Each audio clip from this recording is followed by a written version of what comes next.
¿Qué tenemos que hacer nosotros que hacemos declaración? En la línea telefónica se encuentra Guillermo Mendieta, integrante de la Comisión Técnica de la Auditoría Fiscal del Colegio de Contadores Públicos de México. Contador, qué gusto saludarle. ¿Cómo le va? Muy buenas noches. Hola, ¿qué tal? Buenas noches, Jaime. Un gusto a ti y a tu auditoría, a tus órdenes. A ver, cuéntenos, porque estos temas siempre son complicados y hay que tocar base con los que saben.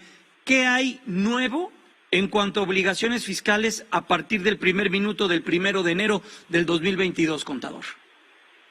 Bueno, sinceramente, y creo que eso es algo que en los últimos 3 años el gobierno federal no ha aumentado, son los impuestos, y ha cumplido con su palabra el presidente de la República, Andrés Manuel López Obrador.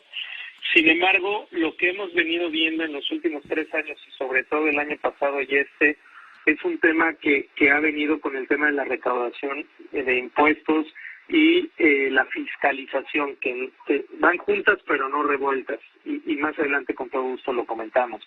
¿Por qué? Porque evidentemente lo que estamos viendo en esta nueva reforma fiscal que entró en vigor a partir del primer minuto del 1 de enero del 2022, como bien mencionaste, han sido cambios esenciales en el tema de recaudación y fiscalización del país. Entre ellos, por ejemplo, aspectos en los cuales las autoridades fiscales evaluarán para mantener o denegar diversos beneficios fiscales, como pudieran ser la enajenación de las acciones al costo fiscal o el diferimiento de un pago de impuesto sobre la renta derivado de reestructuraciones internacionales o escisiones o fusiones o enajenaciones de acciones. Esto, pues como verás, todo también va enfocado en este punto que acabo de mencionar con el tema de razones de negocios. Todo este tema en particular es un punto fundamental, y más con el tema de la pandemia, en donde se han venido cambiando, no nada más en México, sino a nivel mundial, las reestructuras corporativas de grandes consorcios, ¿no? Ese es un cambio importante en el cual no se aumentaron impuestos, sigue siendo la misma tasa del 30% en el caso de personas morales y el 16% del IVA, que eso no ha cambiado, pero en estos esquemas donde tienes que avisar, donde tienes que materializar o documentar o soportar cualquiera de este tipo de operaciones, como puede ser enajenación de acciones, reestructuras internacionales, escisiones, fusiones, pues tienen que ver con un tema de razón de negocio que para nosotros los contadores es un tema muy común, muy del argot y de la jerga contable. Sin embargo, para el público que nos escucha, el tema de razón de negocio vendría siendo que la venta, por ejemplo, la escisión o la fusión de una empresa que se adquiera o se venda, tenga que ver con la razón de negocio de la que adquieras. Si una se dedica a hacer papitas, por decir algo, pues la empresa que fusiona, si se cinde o compra, tengan ese mismo core business o negocio de la venta o distribución o compra de papitas, ¿no? Ese es un punto muy importante o fundamental.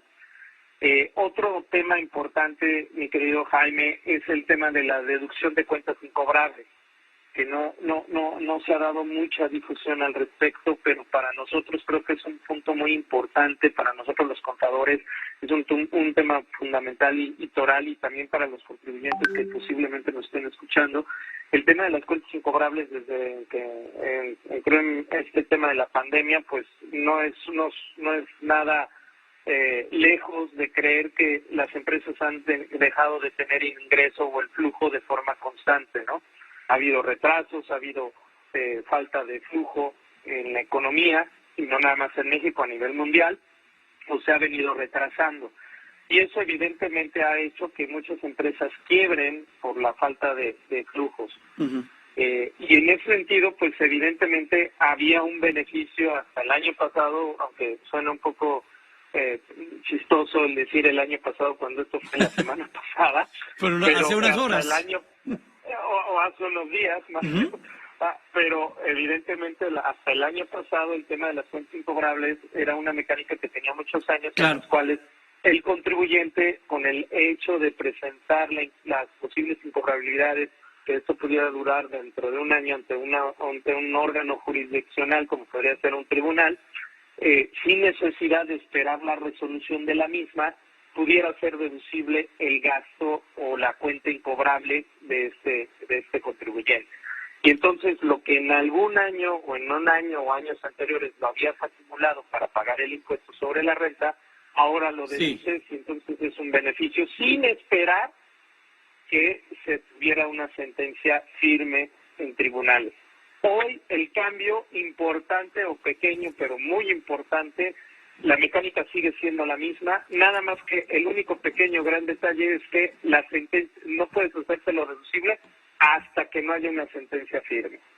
Pues veremos qué es lo que sucede y de qué manera también nosotros o los pequeños y medianos empresarios, que luego es un tema pues muy fundamental para esas pequeñas y medianas empresas que son pues el ecosistema de generación de empleos de este país, pues vaya que la padecen cuando les toca pagar impuestos. Estamos platicando con Guillermo Mendieta, él es integrante de la Comisión Técnica de Auditoría Fiscal del Colegio de Contadores Públicos de México. Contador, seguramente se nos va a atravesar el corte comercial, vamos a tener que hacer una pausa y regresar para el siguiente bloque, pero respóndame por favor, el régimen simplificado de confianza, ¿ya hay reglas? ¿Nos va a beneficiar a quienes hacemos una declaración, quienes declaramos mensualmente y quienes cobramos por honorarios? ¿Qué va a pasar ahí, contador? Sí, ya se publicaron, de hecho, recientemente también la semana pasada, la resolución miscelánea fiscal en la que emitió el SAT la semana pasada mediante el diario oficial. Sí, ya hay reglas en los cuales se han aclarado algunos detalles sobre el tema del régimen simplificado de confianza. Sin embargo, no todas están aclaradas, por así decirlo. Yo creo que eso va a ser algo que se va a ir desdoblando a lo largo de este año, en el cual, pues evidentemente, cuando en el día a día se vayan dando las situaciones, no nada más de personas físicas, que recordemos que también el régimen simplificado de confianza aplica para personas morales que no facturen más allá de 35 millones de pesos en el año. Entonces, ese tema de que se vaya desdoblando la situación, pues evidentemente posiblemente traigan más dudas o preguntas al respecto y que seguramente se van a estar sacando a lo largo del año. Pero sí, ya se publicaron recientemente la semana pasada. Y el espíritu de eso es atraer a los informales y que nosotros quienes tenemos y que somos cautivos lo hagamos de mejor manera. ¿Y existe un beneficio? Bueno, el tema de atraer a los informales, eso yo lo vengo escuchando y mira que no soy tan grande, pero por lo menos desde hace 20 o 15 años. ¿no? Estamos igual. Somos contemporáneos, entonces... Sí.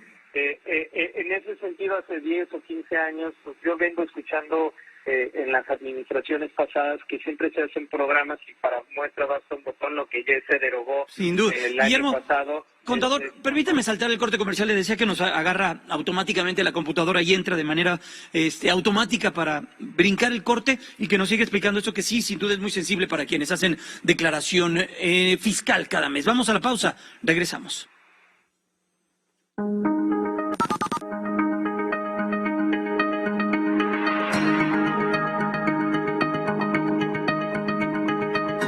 Integrante de la Comisión Técnica de la Auditoría Fiscal del Colegio de Contadores Públicos. Contador, régimen simplificado de confianza.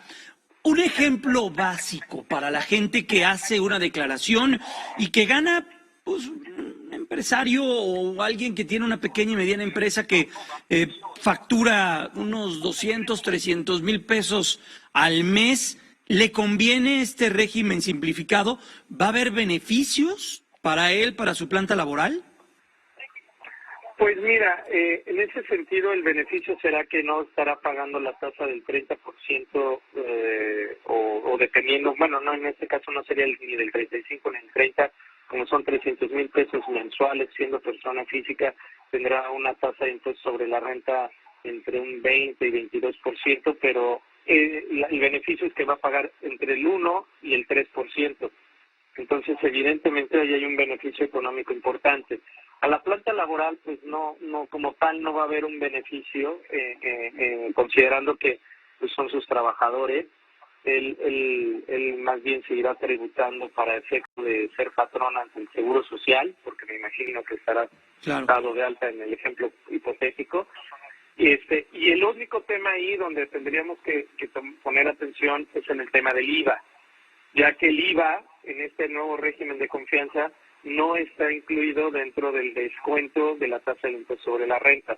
Es decir, solo va del 1 al 3% solo en materia de impuesto sobre la renta, y en materia de IVA sí estará pagando a full el 16%, aunque en estas últimas reglas, que es una incógnita que se estaba dando antes de la publicación de esta resolución miscelánea, era justamente el tema del IVA, ¿no? Si se podía acreditar o no, considerando que ya no era necesario tener o ya no se iban a ingresar las deducciones, porque se iba a calcular la base a full o al 100% del impuesto sobre la renta. Entonces, con esta publicación se aclaró, con esta publicación de reglas se aclaró que las personas físicas que se encuentren en el sistema de régimen simplificado de confianza sí podrán acreditarse el IVA, y por ende será necesario o indispensable solicitar la factura del proveedor que así lo requiera, aunque para efectos de impuesto sobre la renta no aplique, pero sí para efectos de IVA. Pues vamos a ver qué es lo que ocurre y esperemos, bueno, porque sea en beneficio de quienes pagamos puntualmente los impuestos, porque luego no hay ninguna cuestión que premie a los cumplidores, a quienes están al día. Luego vemos que hay con borrón y cuenta nueva y ese tipo de esquemas, con tal de que la gente se ponga al corriente de los que van atrasados y no de quienes cumplen al pie de la letra la cuestión del pago de los impuestos. Pues muchas gracias. En ese sentido, nada más para aclarar un poquito en ese punto en particular, yo creo que en ese sentido lo que busca la autoridad fiscal no es tanto el que obviamente que sí se incentive a que se registren los contribuyentes en este régimen, pero también debemos buscar el hecho de que la autoridad fiscal trata de facilitar, o al menos eso es la iniciativa, la propuesta de iniciativa de la ley, de que se pueda facilitar las cuestiones administrativas de los contribuyentes en general. Sí, que también es un largo anhelo, ¿no? Como lo decíamos, esto de incorporar a los informales. Otro largo anhelo es que sea mucho más fácil pagar impuestos para que todo mundo acudamos al fisco y los paguemos. Pero bueno, esperemos que funcione. Guillermo Mendieta, integrante de la Comisión Técnica de la Auditoría Fiscal del Colegio de Contadores Públicos de México. Gracias, excelente 2022, fuerte abrazo y estaremos en contacto. Muy buenas noches. Gracias, igualmente, buenas noches. Hasta pronto. Y vamos a cambiar de tema.